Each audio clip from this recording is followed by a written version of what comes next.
Welcome to my YouTube channel, The Learning Point. Today we'll talk about metals and non-metals, part 1. आज हम लोग पढ़ने वाले हैं मेटल और नॉन मेटल का पार्ट 1. तो there are 118 elements known at present. लगभग हम लोग का 118 एलिमेंट के बारे में जानकारी अभी तक हम लोग को है. और they have some similarities and differences. जितने भी 118 एलिमेंट हैं सबके कुछ सिमिलरिटीज़ हैं एक दूसरे के साथ और कुछ डिफरेंसेस भी होते हैं. On the basis of their properties all elements are divided into two groups. सभी एलिमेंट्स के प्रॉपर्टीज़ के बेसिस पे उसको दो ग्रुप पे डिवाइड किया गया. पहला ग्रुप का नाम दिया गया मेटल्स और दूसरा ग्रुप का नाम दिया गया नॉन मेटल्स. तो चलिए हम लोग देखते हैं मेटल होता क्या है. Metal are the element that conduct heat, electricity, malleable and ductile. Metal क्या होता है? एक ऐसा एलिमेंट होता है जो आपका इलेक्ट्रिसिटी को कंडक्ट करता है. वो मलिएबल भी होता है, डक्टाइल भी होता है. मीन्स हम क्या बोल सकते हैं, उसको थीन शीट में भी कन्वर्ट कर सकते हैं और हम थीन वायर में कन्वर्ट कर सकते हैं. ये सब क्या हो गया? मलिएबिलिटी एंड डक्टिलिटी. जैसे एग्जांपल में हो गया आयरन. आयरन क्या होता है? एक एलिमेंट होता है और वो एक मेटल भी होता है क्योंकि वो ये जो क्राइटेरिया है इलेक्ट्रिसिटी को कंडक्ट करने का, मलिएबिलिटी, डक्टिलिटी और भी बहुत सारे क्राइटेरिया होते हैं जो हम लोग उसका फिजिकल प्रॉपर्टीज़ में पढ़ेंगे. तो इसको सेटिस्फाई करता है जिसके कारण आयरन को, कॉपर को, सिल्वर को, गोल्ड को, ये सबको अब मेटल के ग्रुप में रखें. We can also say that metals are the element which form positive ion by losing electron except hydrogen. Therefore, metal are known as the electropositive element. हम लोग क्या बोल सकते हैं? मेटल को हम लोग इलेक्ट्रोपॉजिटिव एलिमेंट बोल सकते हैं क्योंकि वो क्या करता है? इलेक्ट्रॉन को लूज कर देता है और वो पॉजिटिव हो जाता है. मतलब उसके जैसे आपका मेटल है, उसके मेटल में प्लस साइन लिखा हुआ रहता है. इसका मतलब जितना प्लस रहता है, एक प्लस है इसका मतलब वो एक इलेक्ट्रॉन लूज किया होगा. अगर दो प्लस होता है तो इसका मतलब दो इलेक्ट्रॉन लूज किया है. तीन प्लस मतलब तीन इलेक्ट्रॉन लूज किए हैं. जैसे अगर हम देखते हैं हाइड्रोजन. हाइड्रोजन में मेरा एक प्लस रहता है. हाइड्रोजन का भी हम कभी कभी लेते हैं, कभी नहीं भी लेते हैं. जैसे हम सबसे पहले लेते हैं Na, क्योंकि हाइड्रोजन आपका एक्सेप्ट भी करता है और देता भी है इलेक्ट्रॉन को. इसके कारण हम हाइड्रोजन को नहीं ले रहे हैं. Na में एक टू प्लस होता है, इसका मतलब Na में आपका एक इलेक्ट्रॉन ज़्यादा होता है, वो एक इलेक्ट्रॉन दे देगा. उसके बाद Mg का आप लोग देखे होंगे. Mg, ये जो Mg है इसका टू प्लस होता है. टू प्लस बोलने का मतलब ये दो इलेक्ट्रॉन को लूज करेगा. उसके बाद Al देखे होंगे. Al का क्या होता है? थ्री प्लस होता है, इसका मतलब वो तीन इलेक्ट्रॉन को लूज़ करेगा. तो ये मेटल का प्रॉपर्टी होता है लूज़ करना, और वो क्या करता है? इलेक्ट्रॉन को लूज़ करता है और वो इलेक्ट्रोपॉजिटिव बन जाता है. The most abundant element, sorry metal in the earth is aluminium. Earth crust में सबसे ज़्यादा मेरा एल्युमिनियम मेटल ही पाया जाता है. उसके बाद आता है non metals. Non metal are the element that do not conduct electricity and neither malleable nor ductile. Non metal जो होते हैं वो एक ऐसे एलिमेंट होते हैं जो इलेक्ट्रिसिटी को कंडक्ट नहीं करते हैं, न कि वो मलिएबिलिटी का प्रॉपर्टीज शो करते हैं, न कि वो डक्टिलिटी का प्रॉपर्टीज शो करते हैं. जैसे कार्बन हो गया. कार्बन क्या होता है? नॉन मेटल होता है. वो इलेक्ट्रिसिटी को कंडक्ट नहीं करता है लेकिन उसका कुछ एलोट्रॉप्स में जाता है. जैसे ग्रेफाइट. ग्रेफाइट क्या है? कार्बन का एक एलोट्रॉप्स है. उसमें वो क्या करता है? इलेक्ट्रिसिटी को कंडक्ट करता है. जैसे आपका पेंसिल का जो टिप है वो एक ग्रेफाइट है. अगर आप उसको इलेक्ट्रिसिटी उसके थ्रू पास कराइएगा तो वो इलेक्ट्रिसिटी उसके थ्रू पास कर जाएगा. उसके बाद आता है हाइड्रोजन. हाइड्रोजन भी होता है, एक नॉन मेटल होता है. ऑक्सीजन भी नॉन मेटल होता है. नाइट्रोजन नॉन मेटल होता है. ये सब सब क्या करता है? आपका इलेक्ट्रिसिटी को कंडक्ट नहीं करेगा, मलिएबल भी नहीं होता है और डक्टाइल भी नहीं होता है. We can also say that the non metals are the element which form negative ion by gaining electron. वो जो नॉन मेटल्स होते हैं वो क्या करते हैं? इलेक्ट्रॉन को गेन करते हैं. जैसे ऑक्सीजन, जैसे हम यहाँ पे एग्जाम्पल में देखे हैं ऑक्सीजन के बारे में, तो ऑक्सीजन क्या होता है, जैसे ऑक्सीजन हो गया ये, ऑक्सीजन में आप देखे होंगे O2- होता है, लगा होता है। इसका मतलब ऑक्सीजन दो इलेक्ट्रॉन को गेन कर चुका है, तभी जाके उसमें माइनस लगता है। ऐसा नहीं है कि दो माइनस लगा हुआ है तो उसमें देना पड़ेगा, उसमें होता है कि दो इलेक्ट्रॉन जाने के बाद उसमें माइनस लग जाता है। therefore the non metal are called the electronegative elements, और इसी के कारण हम लोग इसको क्या बोल सकते हैं, electronegative elements. The most abundant non metal is oxygen, सबसे ज़्यादा एबंडेंट नॉन मेटल जो होता है आपका अर्थ क्रस्ट में पाए जाने वाला ऑक्सीजन। आपका मेटल जो सबसे ज़्यादा पाया जाने वाला अल्युमिनियम था, और नॉन मेटल जो सबसे ज़्यादा पाए जाने वाला वो है ऑक्सीजन। चलिए अब हम देखते हैं फिजिकल प्रॉपर्टीज मेटल्स और नॉन मेटल्स का। मेटल का कुछ प्रॉपर्टीज होता है फिजिकल प्रॉपर्टीज, और नॉन मेटल्स का भी कुछ फिजिकल प्रॉपर्टीज होता है, उसको चलिए हम देखते हैं।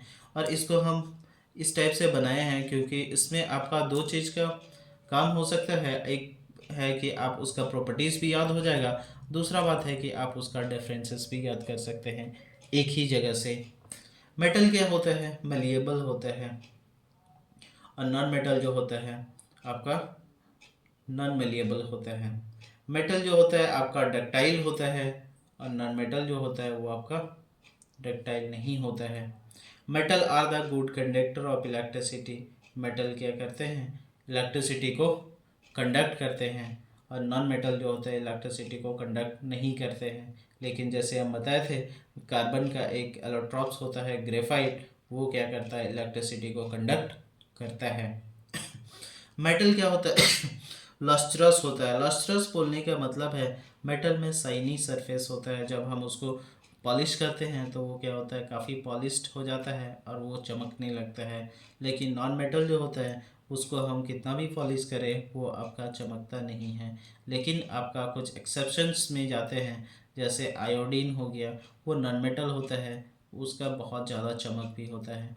और अगर हम देखने जाएं तो डायमंड, वो भी क्या होता है, एक एलोट्रॉप होता है कार्बन का ही। कार्बन क्या है, एक नॉन मेटल है, और कार्बन का ही एक एलोट्रॉप है। वो क्या करता है, बहुत ज़्यादा शाइन करता है। आपको पता होगा कि डायमंड जो होता है वर्ल्ड में सबसे ज़्यादा चमकने वाला चीज़ होता है, सब्सटेंस होता है। Metals are generally hard, metals क्या होते हैं, जनरली हार्ड होते हैं, ठीक है। लेकिन नॉन मेटल्स जो होते हैं वो जनरली सॉफ्ट होते हैं। लेकिन उसमें भी एक एक्सेप्शन आता है, जैसे डायमंड। डायमंड क्या होता है, एक ऐसा नॉन मेटल होता है जो कि क्या होता है, वो आपका सबसे ज़्यादा हार्डेस्ट सब्सटेंस में जाना जाता है। अगर हम हथौड़ा लेके अगर डायमंड को तोड़ने जाएं तो वो मेरा हथौड़ा टूट सकता है, लेकिन डायमंड नहीं टूटेगा। Metals have the high density, metals जो होते हैं उसका डेंसिटी काफ़ी हाई होते हैं, एक्सेप्ट सोडियम एंड पोटेशियम, ठीक है। और नॉन मेटल्स जो होते हैं उसका काफ़ी लो डेंसिटी होता है। मेटल्स आर सोनोरस, मेटल्स क्या होते हैं, सोनोरस होते हैं। सोनोरस बोलने का मतलब हुआ कि उसको जब हम रिंगिंग साउंड आता है, जब हम उसको मतलब किसी चीज़ से उसको ठोकते हैं या फिर उसको रिंग करने का कोशिश करते हैं तो उसमें से वो रिंगिंग साउंड आता है। लेकिन नॉन मेटल्स में से ऐसा कोई साउंड नहीं आता। Metals have high melting and boiling point, metals का क्या होता है, बहुत ज़्यादा हाई मेल्टिंग पॉइंट भी होता है और बॉइलिंग पॉइंट भी होता है। मेल्टिंग पॉइंट बोलने का मतलब हुआ उसको पिघलाने के लिए जितना मेरा हीट देना होता है वो बहुत ज़्यादा हमको हीट देना पड़ेगा, या फिर उसको बॉयल कराना हो उसके लिए भी हमको बहुत ज़्यादा हीट देना पड़ता है। लेकिन नॉन मेटल्स जो होते हैं वो काफ़ी कंपैरेटिवली कम मेल्टिंग और बॉइलिंग पॉइंट होता है वो लोग का, जिससे कि क्या होता है कि तो मेटल से कम टेम्परेचर में ही वो मेल्ट कर जाएगा या फिर बॉयल होने लगेगा। Metals are solid at room temperature, metals जो होते हैं सॉलिड होते हैं रूम टेम्परेचर पे। लेकिन नॉन मेटल्स जो होते हैं सॉलिड, लिक्विड और गैसेस तीनों टाइप के पाए जाते हैं नॉन मेटल्स में। Chemical properties of metal. अभी देखते हैं, ये तो था मेरा पहले देखिए हम फिजिकल प्रॉपर्टीज़, अब हम देखने वाले हैं केमिकल प्रॉपर्टीज़ मेटल्स का, केमिकली वो क्या प्रॉपर्टी शो करता है। सबसे पहले देखते हैं, अगर हम मेटल को ऑक्सीजन के साथ रिएक्शन कराएंगे तो वो क्या होगा उसमें। तो metals react with oxygen to form metal oxide. जब एक मेटल ऑक्सीजन के साथ रिएक्शन करेगा तो वो एक मेटल का ऑक्साइड बना देगा, जो कि एक बेसिक नेचर का होता है। याद रखिएगा, जब मेटल एक मेटल जब ऑक्सीजन के साथ रिएक्शन करेगा तो वो क्या करता है, मेटल का ऑक्साइड बनाएगा, और जो कि आपका बेसिक नेचर का होगा। लेकिन जब यहाँ पे अगर नॉन मेटल रिएक्ट करता ऑक्सीजन के साथ तो वो क्या बनाता, एक एसिडिक नेचर का ऑक्साइड बनाता या हाइड्रोक्साइड बनाता। जैसे सोडियम रिएक्ट विथ ऑक्सीजन, जैसे सोडियम आपका रिएक्ट कर रहा है ऑक्सीजन के साथ तो क्या बना है, रूम टेम्परेचर पे कर रहा है। आपको पता होगा सोडियम और पोटेशियम जो है ये बहुत ही ज़्यादा वाइगरस रिएक्शन करने वाले सब्सटेंस होते हैं, बहुत ज़्यादा रिएक्शन मतलब रिएक्टिविटी में सीरीज में सबसे ऊपर होते हैं, बहुत ज़्यादा रिएक्शन करने का कैपेसिटी होता है, या बहुत ज़्यादा रिएक्टिव मेटल्स भी बोल सकते हैं। ये सब आपका जैसे ही आप एक्सपोज कीजिएगा उसको एयर के प्रेजेंस में, मतलब एयर के प्रेजेंस में जैसे ही लेके आइएगा तो वो क्या करेगा, रिएक्शन कर जाएगा ऑक्सीजन के साथ, और वो तुरंत आग लग जाएगा और वो Na2O बना देगा। Sodium and potassium are the most reactive elements. Sodium and potassium जो होते हैं, जैसे आपको बताया, वो बहुत ज़्यादा रिएक्टिव एलिमेंट्स होता है और वो आग लग जाता है तुरंत जैसे ही एयर के कांटेक्ट में आता है, और इसी के कारण हम उसको केरोसिन में डाल के रखते हैं। याद रखिएगा, ये क्वेश्चन आ सकता है कि हम केरोसिन में हम सोडियम और पोटेशियम को क्यों डाल के रखते हैं। Some metal oxides show basic as well as the acidic behavior known as amphoteric oxide। कुछ ऐसे मेटल ऑक्साइड भी होते हैं, जब मेटल ऑक्सीजन के साथ रिएक्शन कर रहा है तो वो क्या करता है, उसका ऑक्साइड बनाता है। और कुछ ऑक्साइड जो होते हैं एसिडिक बिहेवियर भी शो करते हैं, और कुछ ऐसे भी होते हैं जो कि बेसिक बिहेवियर्स भी शो करते हैं। मतलब एसिडिक और बेसिक दोनों बिहेवियर एक ही मेटल ऑक्साइड में शो करेगा तो हम उसको क्या बोलेंगे, एम्फोटरिक ऑक्साइड। तो हम क्या बोले, एक ऐसा ऑक्साइड जो एसिडिक और बेसिक दोनों ही बिहेवियर शो करेगा उसको हम क्या बोलेंगे, amphoteric oxide. Amphoteric oxide react with both acid as well as bases. Amphoteric oxide जो है वो आपका एसिड के साथ और बेस के साथ दोनों के साथ रिएक्शन करता है और क्या बनाता है, सॉल्ट एंड वाटर।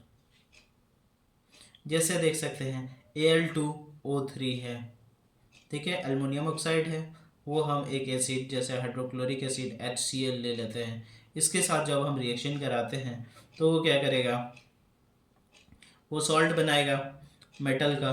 तो मेटल का सॉल्ट बनाया AlCl3, ठीक है, बाकी बैलेंस करके हम दिखाए हैं। और उसके बाद जो है आपका वाटर निकलता है, जैसे मेटल का सॉल्ट बोले थे निकलेगा और दूसरा वाटर निकलेगा। तो यहाँ पर आपका मेटल का सॉल्ट निकला और ये मेरा वाटर हो गया। जैसे ये तो था मेरा एक एसिड के साथ रिएक्शन, ये क्या था, एक एसिड के साथ रिएक्शन। अब हम क्या करते हैं, एक बेस के साथ रिएक्शन भी देख लेते हैं। जैसे Al2O3 है, वो क्या करेगा, एक बेस के साथ रिएक्शन कर रहा है NaOH, ठीक है, तो वो क्या बनाएगा, Na2AlO2 बनाएगा। उसके बाद फिर क्या करेगा, वाटर निकलेगा। तो इसमें क्या किया, आपका बेस का सॉल्ट बनाया, उसके बाद फिर वाटर निकला। तो हम इस टाइप से समझ गए कि मेरा जो एम्फोटरिक ऑक्साइड है वो रिएक्ट करता है एक एसिड के साथ और एक बेस के साथ, और वो सॉल्ट और वाटर बनाता है। चलिए अब देखते हैं मेटल का रिएक्शन वाटर के साथ। मेटल वाटर के साथ रिएक्शन करता है तो क्या होता है, metal react with water to form metal hydroxide. Metal react करता है वाटर के साथ और क्या बनाता है, मेटल का हाइड्रोक्साइड बनाता है। जैसे ऑक्सीजन के साथ किया था तो ऑक्साइड बनाया, अभी हाइड्रोजन के आपका वाटर के साथ किया, इसमें H2O है तो इसमें क्या बनाएगा, हाइड्रोक्साइड, ठीक है, और हाइड्रोजन गैस फिर निकलेगा। All metals do not react with water. जितने भी मेटल होते हैं सभी रिएक्ट नहीं करते हैं वाटर के साथ, कुछ ही रिएक्ट करते हैं, जैसे कुछ गर्म पानी के साथ करेंगे, ठीक है, कुछ आपका ठंडा पानी के साथ रिएक्शन करेगा, या फिर कुछ आपका स्टीम के साथ रिएक्शन करता है। ठीक है, तो मेटल आपका 3 तरीके से वाटर के साथ रिएक्शन करेगा। हो सकता है कि वो कोल्ड वाटर के साथ करे, हो सकता है हॉट वाटर के साथ करे, या फिर हो सकता है कि वो स्टीम के साथ करे। रिएक्शन विद कोल्ड वाटर, सबसे पहले हम देख लेते हैं कि कोल्ड वाटर के साथ मेटल का रिएक्शन होता है तो कैसे होता है। Sodium react with cold water, जैसे सोडियम है वो रिएक्ट करेगा आपका कोल्ड वाटर के साथ, तो वो क्या करेगा, सोडियम का हाइड्रोक्साइड बनाएगा और हाइड्रोजन गैस निकलेगा। ये आपका कोल्ड वाटर के साथ किया, वो आपका किसी भी वाटर के साथ कर सकता है, क्योंकि सोडियम बहुत ही ज़्यादा रिएक्टिव मेटल होता है। तो देख सकते हैं आपका आपका Na जो है वो H2O के साथ मिला और आपका क्या बनाया, NaOH। ठीक है, और आपका H2 निकला। ठीक है, तो आपका यहाँ पर देख सकते हैं सोडियम का हाइड्रोक्साइड बनाया है और यहाँ पर आपका हाइड्रोजन गैस निकला है, और साथ में आपका कुछ हीट भी निकलेगा। रिएक्शन विथ हॉट वाटर, अब देखते हैं रिएक्शन जो होगा हॉट वाटर के साथ कैसे होगा। जैसे मैग्नीशियम, मैग्नीशियम थोड़ा कम रिएक्टिव होता है सोडियम के कंपैरिजन में, वो थोड़ा कम रिएक्टिव होता है। हम बताएंगे अभी कि कैसा रिएक्टिविटी सीरीज में उसको सजाया जाता है, और कौन रिएक्टिव ज़्यादा होगा कौन कम होगा किस टाइप से होगा, वो हम अभी थोड़ा देर बाद बताएंगे। Magnesium do not react with cold water, magnesium ठंडे पानी के साथ रिएक्शन नहीं करेगा, उसको गर्म पानी चाहिए होगा। तो हम क्या करेंगे, उसको हॉट वाटर देंगे, उसको रिएक्शन अगर करवाना हो तो मैग्नीशियम को हम क्या किए, हॉट वाटर दिए। ठीक है, और ये जो वाटर है आपको गर्म करके दिया गया है, जिससे आपका बनाया फिर मेटल का हाइड्रोक्साइड बनाया। देख सकते हैं ये मेटल का हाइड्रोक्साइड बनाया, उसके बाद हाइड्रोजन गैस निकला। आई होप कि आपको इसमें समझ में आ रहा होगा कि कोल्ड वाटर और हॉट वाटर के साथ रिएक्शन कैसे कैसे हुआ मेटल का। उसके बाद reaction with steam, metal like aluminium zinc and iron to not react with cold and hot water, metal जो है जैसे एल्युमिनियम हो गया और थोड़ा रिएक्टिविटी सीरीज में नीचे आता है। एल्युमिनियम जैसे कि आप देख सकते हैं, नीचे आने का मतलब क्या हुआ, सोडियम के पास एक इलेक्ट्रॉन होता है, उसको उसको लूज़ करना होता है, उसको आपका हाइड्रोक्साइड बनाने के लिए यहाँ पे। लेकिन मैग्नीशियम के पास दो आपका इलेक्ट्रॉन होता है, जिसको उसको लूज़ करना होता है, क्योंकि Mg2+ होता है। अभी आपका एल्युमिनियम आता है, इसका आपका 3+ होता है, जिसके कारण इसको और ज़्यादा मेहनत करना पड़ता है रिएक्शन करने के लिए। तो इसको हम क्या कराएंगे, रिएक्शन कराएंगे किसके साथ, स्टीम के साथ रिएक्शन कराएंगे, क्योंकि ये कोल्ड और हॉट वाटर के साथ रिएक्शन करने का इसके पास कैपेसिटी नहीं है। तो वो अगर हम उसको स्टीम के साथ रिएक्शन करवाएंगे तो मेरा क्या बनेगा, ऑक्साइड बनाएगा मेटल का, उसके बाद हाइड्रोजन गैस निकलेगा। तो आप समझ ही गए होंगे, आपका ये वाटर था इसीलिए हाइड्रोक्साइड बनाया, ये गैसियस फॉर्म में है इसीलिए ऑक्साइड बनाया। चलिए अभी एक नेक्स्ट टॉपिक आते हैं, reaction of metal with dilute acid. Reaction जो है मेटल का एक डाइल्यूट एसिड के साथ अगर हम कराते हैं तो क्या होगा, when metal react with dilute acid it displace hydrogen from the dilute acid, वो क्या करता है, हाइड्रोजन को ही रिमूव कर देगा उस एसिड से। देख सकते हैं यहाँ पे सबसे पहले हम रिएक्शन को ही देख लेते हैं। सोडियम जैसे एक मेटल हो गया और ये HCl एक एसिड है। जब ये दोनों रिएक्शन करेगा तो वो क्या करेगा, इस हाइड्रोजन को यहाँ से वो हटा देगा, इसके जगह से इसको हटा के फिर ये खुद लग जाएगा इसके जगह पे। ठीक है, और हाइड्रोजन बेचारा बाहर चला जाएगा। सब metal that are lower than the hydrogen in reactivity series, कुछ ऐसे मेटल होते हैं जो रिएक्टिविटी सीरीज में हाइड्रोजन से नीचे होते हैं, वो लोग रिएक्शन में पार्टिसिपेट करते ही नहीं हैं। इसका मतलब है कि वो रिएक्शन करते ही नहीं हैं। सब metal react with dilute hydrochloric acid, कुछ ऐसा मेटल जो होता है डाइल्यूट हाइड्रोक्लोरिक एसिड के साथ रिएक्शन करेगा, और वो क्या करेगा, उसका जैसे सोडियम क्या किया तो आपका सोडियम क्लोराइड बनाया, और दूसरा कोई मेटल आएगा तो वो उसका सॉल्ट बनाएगा और हाइड्रोजन गैस निकलेगा। जैसे देख लेते हैं अभी रिएक्टिविटी सीरीज। रिएक्टिविटी सीरीज में देख सकते हैं आपका जो भी एसिड होता है, हर एक एसिड में आपका हाइड्रोजन होता ही है। जैसे H2SO4 बोलिए, HCl बोलिए, HNO3 बोलिए, आपका इसमें सब में हाइड्रोजन होता है। आप देख सकते हैं यहाँ पे मेरा हाइड्रोजन है, ठीक है। इसके सबसे ऊपर में सबसे ज़्यादा रिएक्टिव वाला, सबसे ज़्यादा रिएक्टिव हो गया पोटेशियम, और सबसे कम रिएक्टिव हो गया लीड, ठीक है। इसके ऊपर वाले जितने भी होते हैं, अगर ये आपका एसिड में H रहा, H2SO4 रहा, मान लेते हैं हम HCl का ही रहा, मान लेते हैं HCl रहा, तो इस एसिड में से अगर इतना सारा मेटल में अगर कुछ भी आएगा तो इस हाइड्रोजन को वो वहाँ से हटा देगा और फिर वो खुद लग जाएगा और बेचारा हाइड्रोजन को बाहर अकेले रहना पड़ेगा H2 बना के, अपना हाइड्रोजन का मॉलिक्यूल बना के वो अकेले रहेगा। उसके बाद उसके नीचे जो आता है ये आपका उसके नीचे वाला जो पार्ट हो गया, ठीक है। तो ये सब क्या होता है, आपका एसिड के साथ रिएक्शन करेगा ही नहीं, क्योंकि इसके पास इतना कैपेबिलिटी नहीं है कि इस हाइड्रोजन को इसके जगह से हटा सके, ठीक है, जिसके कारण ये आपका रिएक्शन करेगा ही नहीं। उसके बाद जो आपका पार्ट 2 है वो जल्द ही आने वाला है। और अगर आपको ये वीडियो काफ़ी पसंद आया हो या फिर आपको इसमें लगे कि आपको काफ़ी ज़्यादा इन्फॉर्मेशन मिला है, तो आप इसको चैनल को सब्सक्राइब कीजिए, लाइक कीजिए और शेयर भी कीजिए। Thank you.